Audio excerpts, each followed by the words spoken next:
Question number 1. So we have a company which initiated $200,000 in startup costs. Okay. Over the first 18 months, the average loan interest charges were approximately $1,500 monthly. That was for the first 18 months. And for the last 30 months, the interest average charges were $800 per month. Okay. So the accounting, maintenance, office, and administrative costs per annum were approximately $12,000. The maximum capacity of trades allowed per annum, so this is per year, that's the capacity there, of 10,000. The trading costs per investment totaled a measly $5 per trade. So those would be per trade. So those are variable costs. Administrative costs were $1 per trade. And a commission cost, okay, commission was another 50 cents. If overall average sales per trade were $25, then, okay, so we need our total revenue and total cost functions for this particular business. All right, so there's quite a bit of information here. Let's write down the given, as it is break even. So we have fixed costs. We're going to have variable costs. We're going to have our selling price. So that's what we will have. Now, if I read through this, okay, so these fixed costs, so it looks, so the term is 48 months. Okay, so as I scan through questions 1, 2, 3, 4, and 5, okay, so notice that the break-even point for question 3 is for, that's right here, 48 months. But I also noticed that from here, okay, so the 18 plus the 30. So our fixed costs are 200,000. Those are startup plus.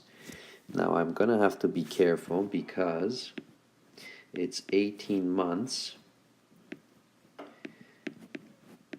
Okay, and 1,500 per month plus 30 months times 800. And I have 12,000. Okay, so if I go back there, that was per annum. Okay, so this right here, this 12,000, okay, is per year only. So if I want 48 months, so that means that will be 4 times 12,000, because 48 months is 4 years. So that is a tricky part that one has to be aware of when you're setting up this fixed cost. Now the variable cost is a little bit easier. So we have $5 plus $1 plus 50 cents. So that is $6.50. And the selling price is 25. Okay, so again, a little bit simpler. Now I can add up all the fixed costs. So I'm going to take all of those fixed costs that I have, so all of this, okay, and let's calculate what that is. Okay, so I'm going to just say fixed cost equals, and let's add it all up. Okay, so if we're going to be adding all of this up, so what we have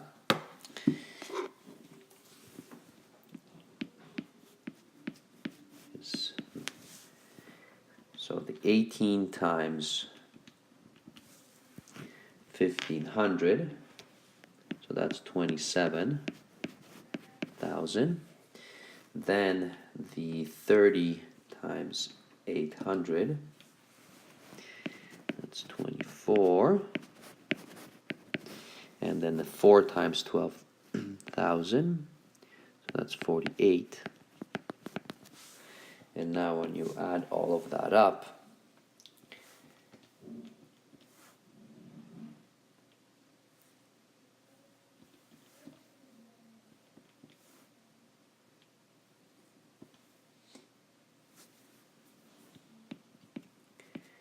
that comes out to, so the fixed cost is quite a lot. It's almost 300,000. Okay, so for the first part, my total revenue, so that one is rather simple. Okay, so that's from the selling price.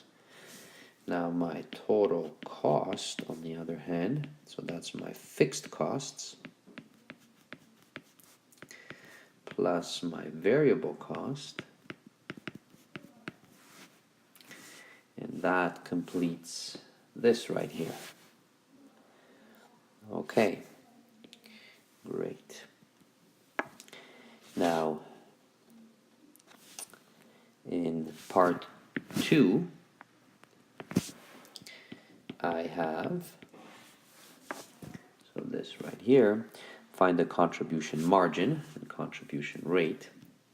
So contribution, so let's start with contribution margin. So that's selling price minus the variable cost. That's $25 minus $6.50. Okay, so that's going to give me $18.50. Okay, so that's contribution margin. Now, contribution rate is equal to, so for this one we have, okay, so that's contribution margin over selling price times 100%. So 1850 all over 25 multiplied by 100%, and that equals, punch that into the calculator, so 1850 divided by 25, so this becomes 0.74, which is 74%, okay, because we have to multiply by 100. Okay, so that's part 2. Okay, so let me go back here. Now let's take a look at part 3. Compute the break-even point, so in dollars, for the company over the first 48 months. Okay, so I guess you can do it in 2 different ways. So we know that total revenue equals to total cost, so we can solve that to get the number of units. However, since I already did the contribution margin, I also know that the break-even in units is equal to the fixed costs divided by the contribution margin. So that one is much simpler than doing the solving of TR equals TC. So fixed costs, we had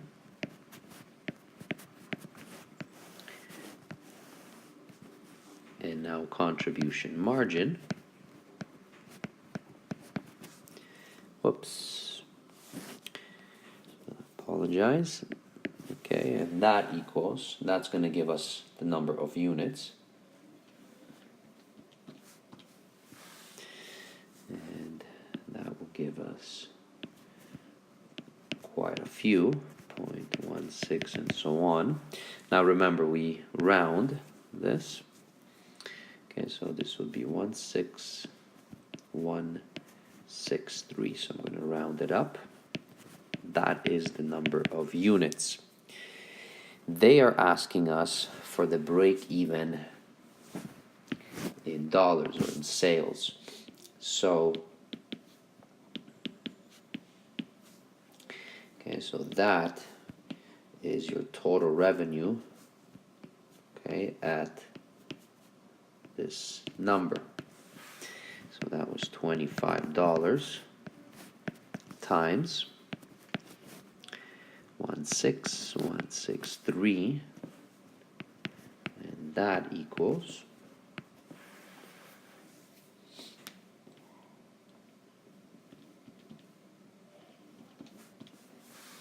okay, so quite a massive amount, 404,075. Okay, so that would be the break even in dollars for the entire 48 months. Okay. Okay, question or part 4. So that's this one. Is this venture worth doing based on the current capacity if the company was only interested in breaking even? Okay, so if they're only interested in breaking even, now the capacity, okay, so if you go back and read through, so that was the capacity. So 10,000. Okay, so what we have, so this is part number 4. Well, we have this as our break even, and capacity is that. Okay, so let's take a look here. Yep. Okay, so that's capacity, so it's 10,000. Well, notice that your break even is above capacity. So, no, it is not worth doing because we would not break even. Okay, so our break even point is above the maximum capacity, so we can't even sell more than 10,000. All right, so that's that. Now let's see what else they ask. Now they say draw the break even chart for this example. Okay, now they want us to label all of these. Okay, so this one is going to be a little bit more challenging to draw because we actually do not break even. So for our chart, okay, so let's draw this out here. Okay, so we have, all right, so we're starting there. Okay, so that's that. Okay, so now this is X and this is dollars. Okay, so what I'm going to do, so here we know 10,000, okay, is our capacity. That's the maximum. Okay. And now, so right here, we cannot go further than that. All right. Okay, and somewhere down the line, okay, so somewhere here, the break-even point, okay, was 16,163. So it's beyond capacity. So we'll never actually get there. Okay, but I want to just draw it here. Okay, so for completeness, so that you'll see. Now my total revenue,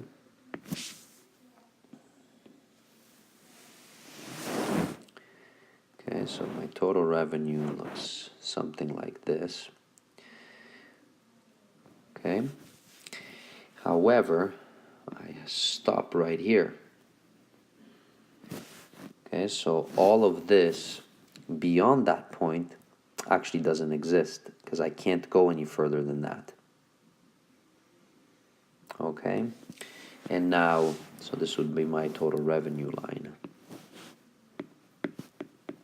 So total revenue, which equals to 25x. Okay, now our fixed costs. So what we have is, so our fixed costs, okay, so it would be somewhere, okay, so over there, that is our fixed cost of 299,000. And now when we draw this,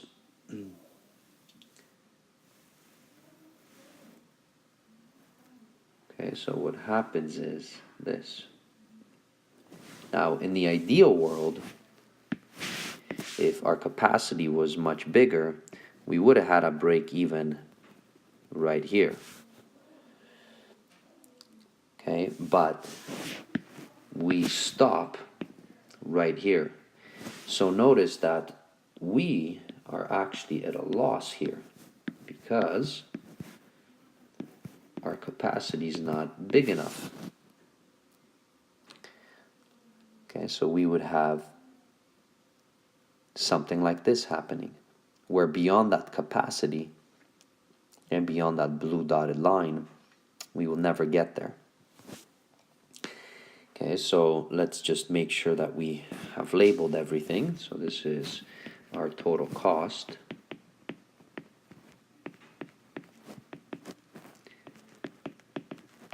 Okay, so that's our total cost, our total revenue.